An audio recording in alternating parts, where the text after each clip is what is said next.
Good afternoon dear friends, happy Sunday. আজ ভেটকি মাছের একটা খুব ইজি এবং খুব টেস্টি রেসিপি শেয়ার করব। সেটা কি? সেটা হলো ভেটকি মাছ ভাপা। তাই ভেটকি মাছের পিসগুলোকে প্রথমে লেবুর রস দিয়ে মাখিয়ে নিতে হবে যাতে আঁশটানি গন্ধ না ছাড়ে।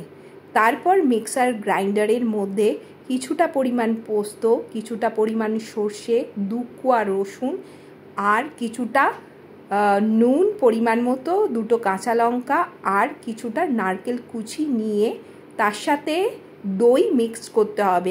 এখানে আমুলের টক দইটা ইউজ করেছি, তোমরা চাইলে এটাও ইউজ করতে পারো বা ঘরে পাতা যারা দই ইউজ করো তারা সেটাও ইউজ করতে পারো। 2 চামচ মতো দিয়ে একটা সুন্দর পেস্ট বানাতে হবে। পেস্টটা বানিয়ে এক সাইডে রেখে দিয়ে তারপর ওই মাছগুলোকে কিছুটা লঙ্কা গুঁড়ো আর কিছুটা নুন দিয়ে ভালো করে মিক্স করতে হবে। আমি এখানে কাশ্মীরি লঙ্কা ইউজ করেছি, তোমরা চাইলে এখানে গুঁড়ো লঙ্কাও ইউজ করতে পারো। তারপর ওই পেস্টটাকে এই মাছগুলোর সাথে ভালো করে মিশিয়ে নিয়ে 4 চামচ মতো কাঁচা সর্ষের তেল দিয়ে ভালো করে মেখে রাখতে হবে আধ ঘন্টার জন্য। তাহলে মাছের মধ্যে ওই মশলাটা পুরো ঢুকে যাবে এবং টেস্টটাও আরও সুন্দর হবে। তোমরা চাইলে যদি তাড়া থাকে 10 মিনিটের জন্য ম্যারিনেট করে রাখতে পারো, কিন্তু ম্যারিনেট করাটা এখানে ভেরি ইম্পর্টেন্ট।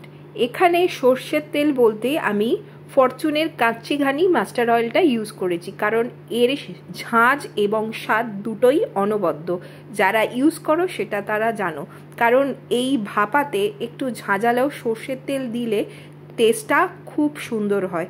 তাই এখানে আমি ঝাঁঝালো সর্ষের তেল হিসাবে ফরচুনের মাস্টার অয়েলটা দিয়েছি। তারপর এটা কড়ার মধ্যে পুরো মিশ্রণটাকে দিয়ে 10 থেকে 15 মিনিট ভাপাতে দিয়েছি।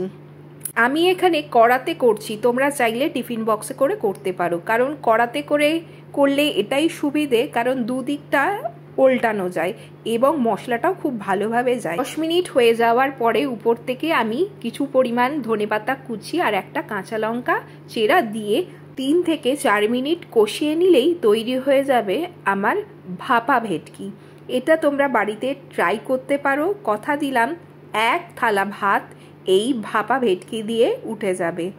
তো লাগলো রেসিপিটা প্লিজ একটু কমেন্ট করে জানিও। যদি ভিডিওটা ভালো লাগে please like, comment and share করো। তার সাথে আজকে আমাদের লাঞ্চের মেনুতে কি ছিল সেটাও তোমাদের সঙ্গে শেয়ার করলাম। তো ভাত, তার সাথে আছে ডাল ভাতে পেঁয়াজ আলু পোস্ত, পাঁপড় সেঁকা, ভাপা ভেটকি আর আমের আচার। এই হলো আমাদের সানডের লাঞ্চ। তো তোমাদের কি মেনু জানিও।